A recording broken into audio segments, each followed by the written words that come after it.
folks who are unhoused every day. So I'm really interested to hear his perspective on this. So Mark Borse, please come on.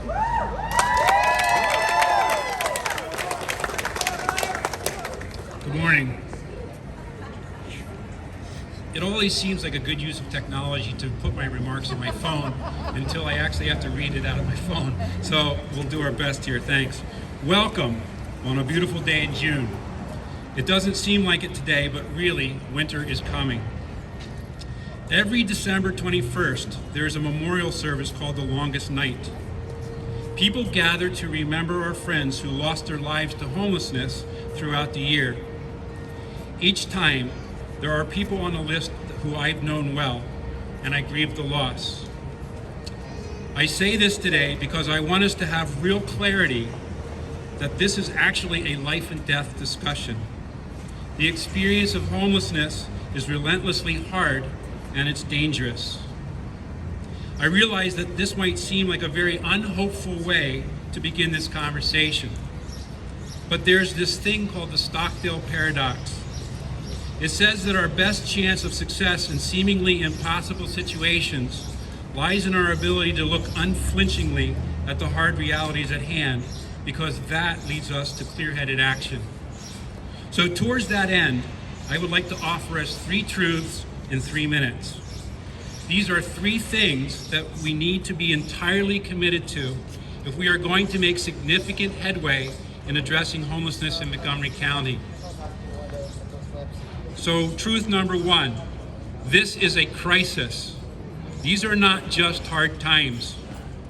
While Hurricane Ida and the Chalk closure have brought the issue of homelessness to our collective attention, there have been other forces forming a critical mass behind the scenes.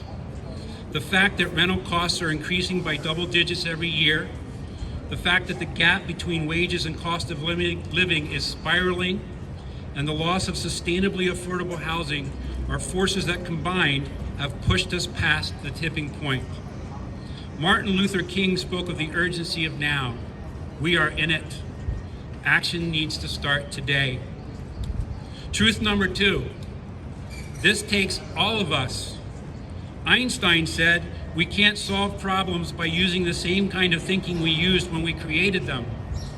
We can no longer assume that the service system will be sufficient to solve this. We need to embrace the idea that homelessness is a community-level issue and that the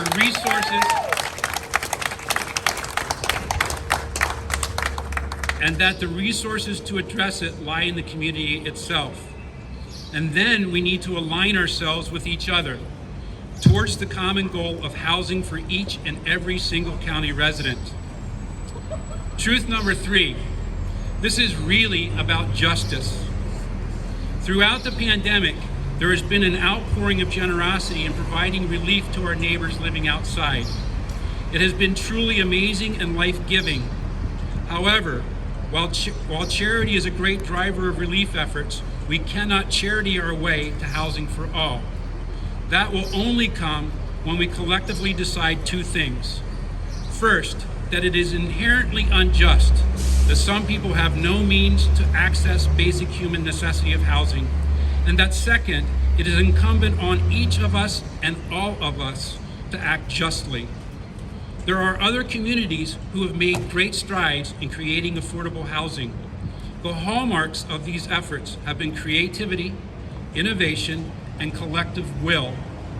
We need to act out of a full measure of these things. In closing, while it is not illegal to be homeless in Montgomery County, it is also true that there is no place in the county where it's okay to be. So this is the straight up ask, that there be legal, safe places for citizens of Montgomery County experiencing homelessness to be, not places that they have to move on from, places where they can get the same services every one of us knows is essential, and where they live with dignity instead of fear, because everyone belongs.